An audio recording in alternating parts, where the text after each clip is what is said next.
이제 끝까지 사랑, 끝까지 사랑이라는 제목으로 우리 말씀을 묵상하려고 합니다. 우리 1절 말씀에 보니까 아시고, 예수님이 아시고 이렇게 이야기를 합니다. 근데 뭘 아셨냐면 아버지께로 돌아갈 때가 이제 이룰 줄 이제 아셨다. 이제 곧 떠나야 된다.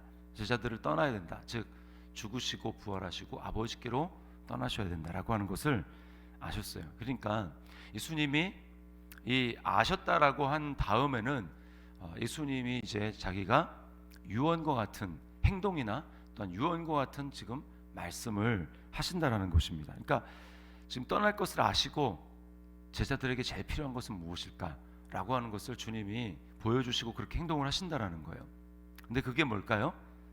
오늘 1절 끝에 보니까 자기 사람들을 사랑하시되 끝까지 사랑하시니라 이렇게 말씀을 합니다. 그러니까 주님은 가장 하고 싶었고 또 제자들에게 가장 필요한 것은 다른 게 아니라 사랑이다 라고 하는 것을, 주님의 사랑이다 라고 하는 것을 주님이 아셨다라는 거예요. 아셨다라는 것입니다.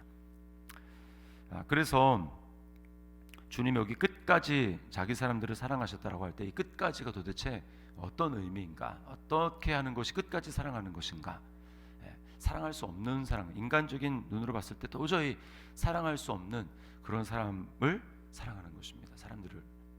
그래서 2절에 보니까 그 사람 대표적으로 누굽니까? 가룟 유다예요. 가룟 유다. 2절에 보니까 마귀가 벌써 시몬의 아들 가룟 유다의 마음에 예수를 팔려는 생각을 넣었더라. 끝까지 사랑은 어떤 사랑인가? 예수를 팔 생각을 넣어서 이제 하는 모든 행들마다 어떻게 하면 어느 기회를 봐서 어떤 타이밍에 내가 예수를 팔 것인가, 이 생각만 걸떠리 하고 있는 그 가룟 유다. 예수님이 다 아시죠. 그거를 다 아시고 그 가룟 유다조차도 주님이 사랑하시는 겁니다. 그거를 주님이 다 아시는데 우리가 만약에 그런 능력이 있다면 어떨까요? 저 사람이 분명히 나를 배신할 사람입니다. 그리고 나를 죽음의 자리 가운데 그렇게 내어놓을 사람이라는 걸 알아요. 그러면 어떻게 하겠습니까? 우리 같으면 당연히 그 사람을, 내가 그 사람의 허울 좋은 이 겉과 속이 다른 모습을 우리는 폭로하겠죠. 폭로하고 이 사람이 이런 사람이다 라고 이야기를 할 것입니다. 그리고 그렇게 하지 않는다, 근데 내가 어떤 운명을 받아들여야 된다, 예수님처럼. 그럼 어떻게 하겠습니까? 적어도 보지 않을 겁니다. 그 사람을 보지 않고. 왜냐하면 나를 팔 사람이니까. 하는 행동이 얼마나 가식적이고 역겹겠습니까? 그러니까 보지 않고 손절하고 끊거나 그럴 것입니다. 근데 예수님은 어떻게 하시죠? 끝까지 그 가룟 유다를 사랑하십니다. 끝까지. 가룟 유다는 어떻습니까? 애당초 예수님을 사랑한 적이 없어요. 신뢰한 적도 없습니다. 자기의 유익을 이용해서 예수님을 이용하려고만 했지 한 번도 예수님을 사랑한 한 적이 없어요. 그래서 예수님이 태어나지 않는 것이 차라리 좋을 뻔하였도다 이렇게 말씀을 하시잖아요. 근데 그런 가룟 유다를 주님이 사랑하십니다. 그래서 끝까지 예수님이 가룟 유다를 어떤 식으로 사랑합니까? 가룟 유다에게 돌이킬 기회를 주세요. 가룟 유다에게. 만약에 폭로할 것 같으면 제자들에게 너희 중에 한 사람이 나를 판다. 근데 제자들이 막 걱정하면서 물어보지 않습니까? 근데 주님이 폭로할 생각이었다면 애매하게 말씀할 필요가 없죠. 그런데 어떻게 하십니까? 가룟 유다만 알아차릴 수 있는 방식으로 그가 수치나 부끄러움을 당하지 않도록 그에게 여러 번 말씀을 하십니다. 그러나 가룟 유다가 돌이키지 않죠. 계속해서 찔림이 있었을 테지만 가룟 유다는 돌이키지 않습니다. 그러니까 예수님이 가룟 유다를 미워하셔서 가룟 유다가 그렇게 된 게 아닙니다. 뭐예요? 가룟 유다가 기회가 있었음에도 불구하고 자기가 자기 욕심에 완전히 사로잡히고 마음이 굳어져서 주님의 사랑을 받아들이기를 거부하는 거예요. 그래서 우리가 하나님의 편에서 봤을 때 구원은 하나님의 선택이고 하나님의 완벽한 선택이시지만, 은혜시지만, 또 다른 한편으로 봤을 때 한편으로 봤을 때는 우리 편에서도 그 주님을 신뢰하고 알려고 노력하고 그렇게 해야 된다는 것입니다. 의도적으로 내가 계속해서 하나님의 은혜를 거부하고 내 욕심의 방향으로 계속해서 고집을 피우고 그렇게 된다. 그러면 결과는 자기 고집대로 되는 것입니다. 그 바로가 그랬죠. 바로가 하나님의 바로의 마음을 강팍하게 하셨다. 이 말은 바로가 계속해서 고집을 피우는 대로 하나님은 그냥 놔두신 거잖아요. 우리는 하나님의 사랑을 오해하면 안 됩니다. 그래서 내가 현재 처한 그러한 사랑으로 하나님의 사랑을 판단해서는 안 돼요. 재정적으로 넉넉하지 않거나 또는 뭐 건강에 어려움이 있거나 또는 사람들과의 관계가 지금 힘들거나 그런 상황을 보면서 하나님이 나를 이런 상황에 처한 걸 보니까 하나님은 나를 사랑하지 않는다 이렇게 생각하는 것은 하나님의 사랑을 오해하는 거예요. 그렇지 않습니다. 오늘 예수님을 보십시오. 끝까지 사랑하셨다라고 말씀을 하시죠. 끝까지 사랑하셨다. 그 끝까지 사랑의 클라이막스가 뭡니까? 십자가죠. 그러니까 십자가를 보고 주님이 나를 그걸 믿으니까 십자가를 보고 주님이 나를 사랑하시는구나 이렇게 봐야지 지금 현재 처한 상황을 가지고 하나님이 나를 사랑하지 않는다 이것은 지금 마귀에게 속는 거예요. 자, 그러면 또 주님이 끝까지 사랑하신다라고 하는 것에 또 구체적인 표현이 또 하나 나오는데 자 3절에 보면은 1절이랑 비슷한 표현이 또 나옵니다. 저녁 먹는 중 예수는 아버지께서 모든 것을 자기 손에 맡기신 것과 또 자기가 하나님께로부터 오셨다가 하나님께로 돌아가야 가실 것을 아시고 또 그렇죠. 또 아셨다고 그랬어요. 그래서 또 이번에 하시는 일이 뭡니까? 가룟 유다와 같은 자를 사랑하실 뿐만 아니라 이제 또 배신하는 제자들이잖아요. 다 배신하는 제자들 어떻게 합니까? 4절 5절에 우리가 잘 아는 세족식 제자들의 발을 씻어주시는 예수님의 구체적인 모습으로 주님이 끝까지 사랑하시는 겁니다. 끝까지 사랑하시는 거예요. 다 아시잖아요. 베드로도 내가 끝까지 주님을 죽는 데까지 따라가겠습니다 라고 하는 베드로의 그 호언장담 그리고 다른 제자들 다 그렇게 말하는 그것을 주님이 다 아시면서도 불구하고 그런 자들에게 주님 어떻게 하십니까? 발을 씻어주십니다. 발을. 이 발을 씻어주는 거 우리가 그 당시의 문화 잘 아시잖아요. 어떻습니까? 이거는 종이 하는 일입니다. 종이 하는 거. 절대로 주님 큐리오스라고 불리는 자는 절대로 이런 일을 하면 안 돼요. 절대로 이런 일을 하지도 않습니다. 그런데 예수님은 지금 어떻습니까? 지금 베드로가 그래서 너무 말이 안 되는 상황이니까 6절에 주여 주께서 내 발을 씻으시나이까? 이거는 말이 안 되는 겁니다. 정반대되는 일이에요.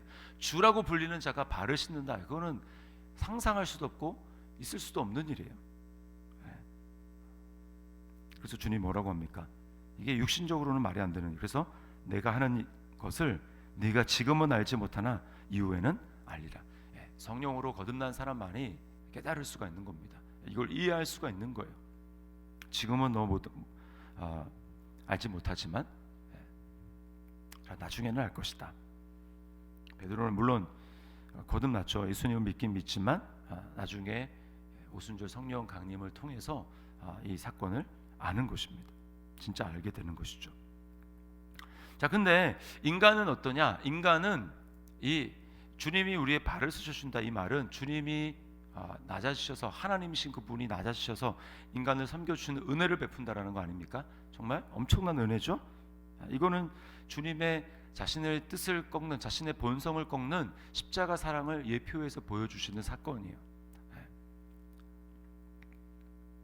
근데 그게 은혜인데 인간의 본성은 은혜를 받아들이려고 하지 않습니다. 그래서 보세요. 8절에 베드로가 뭐라고 합니까? 절대로 내 발을 절대로 씻지 못하시리이다 이렇게 이야기를 합니다. 인간은 어떻게 하든 하나님의 은혜를 끝까지 거부할 수밖에 없어요. 내 자존심이 있고 내 교양이 있고 또 내 예절이 있기 때문에 그런 일은 불가능하다. 베드로 입장에서는 선생님을 주님을 배려해서 그렇게 얘기한 것입니다. 그러니까 굉장히 예의라는 것으로 또 자존심이라는 것으로 무장의 선생님을 또 생각한다라는 어떤 그런 차원에서 지금 은혜를 거부하고 있는 거예요. 은혜를 거부하고 있습니다. 지금. 그 은혜를 지금 받아야 되는데. 예. 그래서 우리가 여기 지금 내 발을 절대로 씻지 못하시리다 이 말과 또 유사한 장면이 있지 않습니까? 은혜를 거부하는, 절대로 그런 일이 주님께 있지 못하리다. 베드로가 십자가를 주님이 지고 죽는다고 하니까 베드로가 어떻게 합니까? 그런 일이 절대로 있지 못할 것입니다. 똑같죠. 신앙 고백은 했지만 십자가를 받아들이는 것, 이것은 인간의 본성으로는 절대로 할 수 없는 일이기 때문에 은혜와 인간의 육신의 본성이 충돌하는 거. 그래서 베드로가 뭐랍니까? 내가 주를 위해서 죽을 자리까지 가겠나이다. 그렇게 얘기하지 않습니까? 근데 우리가 주를 위해서 참 결단과 헌신은 좋아요. 주를 위해서 내가 이렇게 하겠습니다. 그런 일이 내게 절대 있지 못합니다. 내가 주님을 위해서 이렇게 하겠습니다라고 하는 참 그 마음은 참 동기는 좋은 것이지만, 그러나 우리가 꼭 기억해야 될 사실이 있습니다. 내가 주님을 위해서 이렇게 하겠습니다. 그 전에 꼭 기억해야 될 사실 뭐냐? 내가 그렇게 주님을 위해서 하는 헌신은 중요하나 그럴 능력이 나에게 없다라고 하는 거예요. 그럴 능력이 나에게 없다. 그래서 내가 주님을 위해서 이렇게 하겠습니다라고 하기 전에 먼저 기억해야 될 것이, 나의 자랑과 나의 능력과 나의 자신감을 내려놓고 그 자리에 주님을 모셔야 하는 것입니다. 주님을. 이게 먼저 돼야 돼요. 겉으로 보기에는 똑같아 보입니다. 똑같아 보여요. 막 내가 주님을 위해서 열정적으로 하는 것과 나는 하지 못합니다. 주님이 내 자리에 오셔서 하십시오. 근데 뭐가 차이가 있을까요? 내가 할 수 없다라는 것을 고백하고 내가 내 자리에 주님이 먼저 오십시오 라고 초청하는 것은 자아를 부인하고 나를 내려놓는 과정이 전제된다는 거예요. 앞에는 그런 게 없습니다. 그런 게 없고 그냥 자기 열심과 자기 능력을 가지고 자기 열정을 가지고 주님을 섬기겠다라는 거예요. 반드시 넘어지게 돼 있어요. 베드로를 보십시오. 제자들을 보십시오. 다 그랬습니다. 그건 뭐냐 하면 나의 생각과 나의 고집이 들어간 지금 자아가 충만한 상태로 내가 주님을 위해서 뭔가 하겠습니다 라고 하는 거죠. 그렇게 하지 말라는 게 아니라 주님을 위해서 그럼 우리가 헌신하지 말아야 된다, 그 말을 드리는 게 아니라 주님을 위해서 헌신하되 먼저 나에게는 그런 능력이 없습니다 라고 하는 것을 겸손하게 인식하고 내 자리에서 내가 내려오는 것, 그리고 그 자리에 주님이 오시는 것, 이것은 내가 십자가에 못 박히는 과정을 한번 통과하는 것입니다. 나를 주님의 제단에 올려놓습니다. 이렇게 할 때 내가 주님을 위해 사는데 여기에는 어떤 게 들어가냐면 나를 통해서 주님이 하시는 거예요. 나를 통해서 내가 주님을 위해 사는데 내가 죽었기 때문에 내 안에 주님이 오셔서 나를 통해서 내 자아를 내려놓은 십자가에 못 박힌 나를 통해서 주님이 하시는 것입니다. 그래서 결과가 달라요. 결과가 주님이 영광을 받으시고 그런 경우에 주님이 자랑 되시는 것이고 주님이 홀로 영광 받으시는 것입니다. 자, 오늘 예수님이 베드로가 은혜를 거부하는 그 모습을 보고 주님 뭐라고 말씀합니까? 내가 너를 씻어주지 아니하면 네가 나와 상관이 없느니라. 은혜를 거부하는 자에게 어떻게 주님과 상관이 있겠습니까?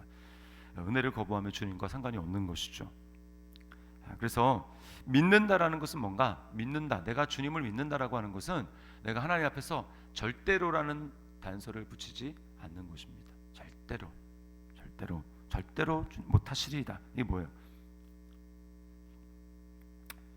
나 때문에 주님이 대신 죽으셨다라는 이 최고의, 내가 하나님 앞에 최고의 민폐를 끼친 자입니다 라고 하는 것을 인정하고 받아들이는 거죠. 그래서 내가 하나님의 은혜를 계속해서 받아들여야 될 존재입니다 라고 하는 것을 인정하는 거예요. 그렇게 하는 사람들만이 계속해서 주님의 은혜 가운데 머물게 되고 주님과 계속해서 상관이 있는 자가 되는 것입니다. 우리가 문제가 무엇입니까? 어느 순간부터 주님이 절대로 내게 그렇게 하시지 못하리이다 라고 하면서 하나님의 구원의 역사를 마치 나의 열심과 나의 노력을 가지고 내가 뭔가 영향을 미칠 수 있는 것처럼 생각하는 거예요. 그래서 구원이 하나님의 전적인 은혜다 라고 생각해서 그 은혜에 대한 감사의 반응으로 하는 게 아니라 나의 어떤 행위로 한 30대 70 또는 뭐 50대 50 이렇게 생각을 하게 되면 행위가 필요 없다라는 게 아니라 은연중에 그런 생각을 해서 베드로가 뭡니까? 이게 자기의가 지금 살아있는 거잖아요. 그렇게 생각하게 되면 은혜가 은혜되지 못하는 것입니다. 내 의무를 다하고 책임을 다하고 한다 할지라도 모든 게 다 주님의 은혜입니다. 다 주님이 하셨습니다. 이렇게 고백해야 되는데 지금 주님과 상관없다. 내 의를 드러내고 나도 주님 뭔가 한 것이 있다라고 생각하는 순간 우리는 하나님의 은혜에서 멀어진 자가 되는 것입니다.